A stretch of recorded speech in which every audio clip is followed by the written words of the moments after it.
Share market के taxation को समझने से पहले मैं एक बात आपको क्लियरली बताना चाहता हूं कि अगर आप शेयर मार्केट में 10 रुपए का भी ट्रांजैक्शन लेते हैं ना, तो उसका सारा रिकॉर्ड इनकम टैक्स डिपार्टमेंट के पास है। जी हाँ, कुछ लोगों को ऐसा लगता है कि नहीं, 3 से 4 लाख, 5 लाख या 10 लाख का ट्रांजैक्शन लेते हैं तब इनकम टैक्स डिपार्टमेंट ट्रैक करता है, तो वो आप बिल्कुल गलत सोच रहे हैं।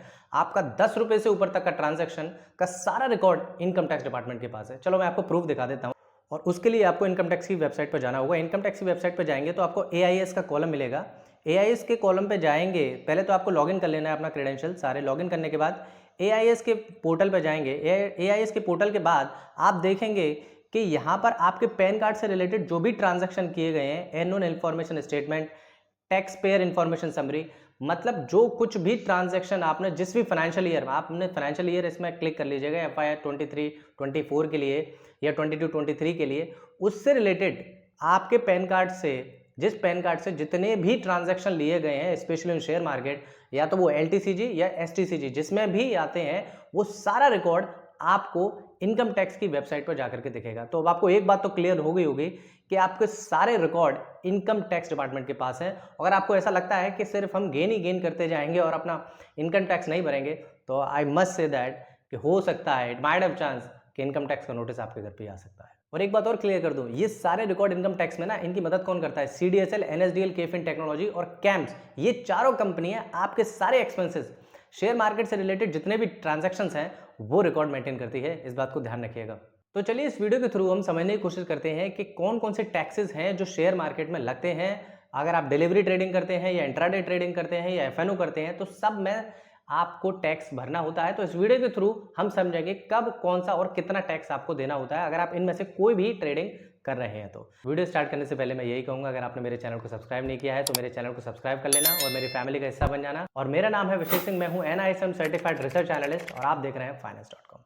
अब डिलीवरी ट्रेडिंग के टैक्स रूल समझ लेते हैं। डिलीवरी ट्रेडिंग का मतलब है कि अगर आप कोई शेयर बाई करते हैं और उसको लाइफ में कभी भी सेल कर सकते हैं, तो वो डिलीवरी ट्रेडिंग के अंदर आती है। डिलीवरी ट्रेडिंग में टैक्स दो कैटेगरी में डिवाइड होता है। पहला होता है एसटीसीजी और दूसरा होता है एलटीसीजी। एसटीसीजी मतलब शॉर्ट टर्म कैपिटल गेन और दूसरा होता है long term capital gain. Short term capital gain मतलब अगर आप कोई शेयर आज बाई करते हैं और उसको 1 साल से पहले सेल करते हैं, ध्यान रखिएगा, अगर आज कोई शेयर आज बाई करते हैं और उसको 1 साल से पहले उसको सेल कर देते हैं, तो जो भी प्रॉफिट आपका होगा उस पर आपको 15% का आपको टैक्स देना होगा। एग्जाम्पल के लिए आपको 10,000 रुपए के आपने कोई शेयर खरीदे और 15,000 रुपए पर आपको सेल किया, उसने आपने सेल किया, मतलब 5,000 रुपए का बेनिफिट हुआ। वो 5,000 पर आपको 15% का टैक्स देना होगा। एसटीसीजी के अंदर आता है अगर आप 1 साल से पहले बेचते हैं। उसी तरीके से LTCG, long term capital gain, ये उस कैटेगरी में आते हैं। अगर आप मान के चलिए कोई शेयर आज बाई करते हैं और उसको 1 साल बाद सेल करते हैं, तो जो भी प्रॉफिट होगा आपको, उस पे आपको 10% का एलटीसीजी लगेगा। एग्जाम्पल के लिए आपने 5 लाख रुपए के शेयर खरीदे और आपका बेनिफिट हुआ। अच्छा, इसमें एक कैच है, ये ध्यान रखिएगा, एलटीसीजी में 1 लाख रुपए तक का जो गेन होता है ना, उस पर कोई टैक्स नहीं लगता। मैं समझा देता हूं अगर आपको समझ नहीं आया होगा तो। मान के चलिए 5 लाख के शेयर खरीदे और यानी कि 2 लाख रुपए का बेनिफिट हुआ, तो 1 लाख रुपए पे ये जो 2 लाख में से 1 लाख है, इसको साइड कर दीजिए, इस पर कोई टैक्स नहीं लगेगा क्योंकि गवर्नमेंट ने खुद एग्जेम्प्ट किया है 1 लाख रुपए तक के टैक्स पर। एलटीसीजी में 1 लाख पर आपको कोई टैक्स नहीं लगेगा, बाकी बचा 1 लाख, उस पर लगेगा 10%। तो एलटीसीजी पे लगता है 10% टैक्स, 1 लाख पर 10% लगेगा, तो आपको 10,000 रुपए का टैक्स देना होगा। अब एलटीसीजी और एसटीसीजी में कुछ भी हो सकता है। आपका म्यूचुअल फंड होता है, जो म्यूचुअल फंड इक्विटी रिलेटेड होते हैं, जो स्पेशली फोकस्ड इक्विटी पे करते हैं, तो वो सब और एलटीसीजी और एसटीसीजी के अंदर आता है। आप खुद देख लीजिएगा कि आपने शॉर्ट टर्म में कौन सा बाई सेल किया है और लॉन्ग टर्म में कौन सा बाई सेल किया है। 1 साल से ऊपर रखेंगे तो वो एलटीसीजी, और 1 साल से पहले रखेंगे तो एसटीसीजी।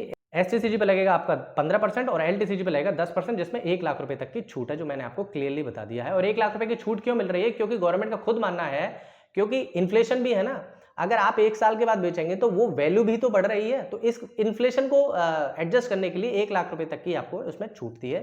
अब बात करते हैं इंट्राडे ट्रेडिंग की। इंट्राडे ट्रेडिंग में, क्योंकि ये इंडिया में पूरे बिजनेस तरीके से देखी जाती है, आप if you are doing intraday trading which means you are doing a business, तो इंट्राडे ट्रेडिंग में जो इंडियन इनकम टैक्स के जो स्लैब बने हुए हैं ना, उस स्लैब की कैटेगरी में, जिस भी कैटेगरी में आप आते हो, अभी जैसे कि न्यू टैक्स रेजाम में बात करें तो 7 लाख रुपए तक का टैक्स रिबेट है।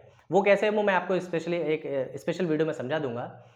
तो इसमें अगर आपको 2 लाख रुपए का प्रॉफिट होता है तो 2 लाख रुपए का प्रॉफिट, या मान के चलो 3 लाख, 4 लाख, 6 लाख, तो जिस भी कैटेगरी में आते हैं स्लैब में, आप 10 लाख भी कमा रहे हैं, मान के चलिए कितना भी आप कमा रहे हैं, तो आप अपना स्लैब देख लीजिए, उस स्लैब के हिसाब से ही आपको इसका टैक्स भरना होगा। अब इसमें एक बात और है, जैसे कि इंट्राडे ट्रेडिंग में आप कुछ रिडम्पशन भी ले सकते हैं। जैसे कि आप इंट्राडे ट्रेडिंग करते वक्त जो भी आपका खर्चा हो रहा है, इसको आप हटा सकते हैं उस टैक्स में। मान के चलिए आपका 10 लाख रुपए का इंट्राडे का बेनिफिट हो रहा है और आपका 30,000 रुपए आपने खर्चा किया है किसी सब्सक्रिप्शन लेने में, 10,000 रुपए किसी सॉफ्टवेयर लेने में और किसी एम्प्लॉय रखने में, टेलीफोन के खर्चे, इंटरनेट के खर्चे, सब आप इसमें लगा सकते हैं। तो ये आपको एग्जाम्प्ट मिलता है इस टैक्स में। मान के चलिए 10 लाख का प्रॉफिट है आपका, तो आप 1 लाख रुपए की एक्सपेंसेस दिखा सकते हैं, तो आपको 9 लाख रुपए पर आपको टैक्स देना होगा। ये इंट्राडे ट्रेडिंग की बात होती है। अब बात करते हैं एफएनओ ट्रेडिंग में। तो एफएनओ में भी सेम है, जो भी आपकी बेनिफिट होगा साल का, जो भी आपको बेनिफिट हुआ है एफएनओ के अंदर, फ्यूचर एंड ऑप्शन के अंदर, वो भी आप अपनी टैक्स के स्लैब की कैटेगरी में देख लीजिए। आपका प्रॉफिट जिस स्लैब में आ रहा है उस स्लैब के हिसाब से आपको टैक्स भरना होगा। दूसरी बात, इसमें भी आप अपने टैक्स को रिडम्स कर सकते हैं, आप अपने खर्चे दिखा सकते हैं, जो भी आपका खर्चा हुआ है, जो भी स्पेशली ब्रोकरेज। हाँ, मैं इंट्राडे में बताना भूल गया आपको, इंट्राडे में भी आप अपनी ब्रोकरेज और एफएनओ में जो ब्रोकरेज लगती है वो ब्रोकरेज भी ऐड कर सकते हैं अपने खर्चे में, जो भी आपकी ब्रोकरेज लगी है, जो बहुत बड़ा कंसर्न है, आप ध्यान रखिएगा। अब सवाल आता है सर कि ये सारी चीजें हम देखें कहाँ, हमको कैसे पता पड़ेगा कि हमने डिलीवरी में एसटीसीजी में कितना गेन हुआ है या एलटीसीजी में हमने कोई चीज रखा है? हम तो कोई किसी का रिकॉर्ड तो हम रखते नहीं है, रजिस्टर में मेंटेन नहीं कर रहे, किसी में मेंटेन नहीं कर रहे, ये कहाँ से ले? ये तो बहुत बड़ा मुद्दा है कि कोई भी शेयर हमने जो बाई सेल किया है, क्या वो एसटीसीजी में आ रहा है या एलटीसीजी में आ रहा है? इंट्राडे ट्रेडिंग में हमने कितना साल में कमाया है, गवाया, ये कहाँ पर देखें? तो इसके लिए आपको सारी चीजें, कहीं पर एक सिंगल भी आपको दिमाग नहीं लगाना है, कुछ मेहनत नहीं करनी है, सब कुछ रेडीमेड आपको मिल जाता है। मान के चलिए कि आप ज़ीरोधा को अगर आप यूज करते हैं, ज़ीरोधा में आप रिपोर्ट के सेक्शन में जाके tax and profit loss statement का आप रिपोर्ट देख लेना, फिर उसमें टैक्स पीएनएल में जाएंगे तो फाइनेंशियल ईयर डिसाइड करके क्वार्टर 1 क्वार्टर 4 पे जा करके आप equity, currency, FNO, commodity, mutual fund, मतलब सबकी आपकी रिपोर्ट निकल करके आ जाएगी कि इंट्राडे में आपने कितना किया, शॉर्ट टर्म रिलायंस प्रॉफिट आपका कितना है, लॉन्ग टर्म रिलायंस प्रॉफिट कितना है, एलटीसीजी, एसटीसीजी, यहाँ पर सारी बातें आपको क्लियर हो जाएंगी इंट्राडे टर्नओवर के साथ। यानी कि आपको सब कुछ मिल जाएगा इसमें। करेंसी देख सकते हैं, एफएनओ, कमोडिटी, म्यूचुअल फंड, मतलब जिस भी चीज में चाहेंगे उसमें आपकी बनी बनाई रिपोर्ट आपको ये मिल जाएगी यहाँ पर। अब कुछ लोग मुझसे कहते हैं कि सर एफएनओ में हमें बहुत नुकसान होगा, उससे कैसे बचाया जाए? तो मैं आपको यही कहूंगा कि स्टार्टिंग में आप एफएनओ में मत आइए, थोड़ा सा एक्सपीरियंस गेन कीजिए, मार्केट को समझिए, ग्लोबल मार्केट को समझिए, उसके बाद आप एफएनओ में आइए। और आप स्टार्टिंग में जीरो रिस्क, मतलब जो स्ट्रेटजी जहां पर लॉस होने के चांस बहुत कम है, जहां पर रिस्क बहुत कम है, आप उस स्ट्रेटजी का यूज कर सकते हैं। एग्जांपल के लिए आप हमारी ईटीएफ स्ट्रेटजी को ये वीडियो ये देख सकते हैं। अगर आपको टैक्स से रिलेटेड कोई भी क्वेश्चन हो तो आप मुझे कमेंट बॉक्स में जरूर बताएं, मैं आपको रैपिडली ट्राई करूंगा स्पॉन्टेनियसली जवाब देने की। अब तक आपने अगर इन्वेस्टिंग की जर्नी स्टार्ट नहीं की है तो आप अपस्टॉक्स का आप डीमैट अकाउंट डाउनलोड कर सकते हैं। यहाँ पर लाइफ टाइम फ्री एएमसी रहेगी आपकी और नो अकाउंट चार्जेस आपको, न अकाउंट ओपनिंग चार्जेस आपको नहीं लगेंगे। डिस्क्रिप्शन कमेंट बॉक्स में लिंक अवेलेबल है। वीडियो देखने की थैंक यू सो मच, और एक बार वीडियो को लाइक जरूर कर देना अगर वीडियो आपको अच्छी लगी हो। तब तक के लिए धन्यवाद, टेक केयर, मिलते हैं नेक्स्ट वीडियो के साथ। Thank you so much.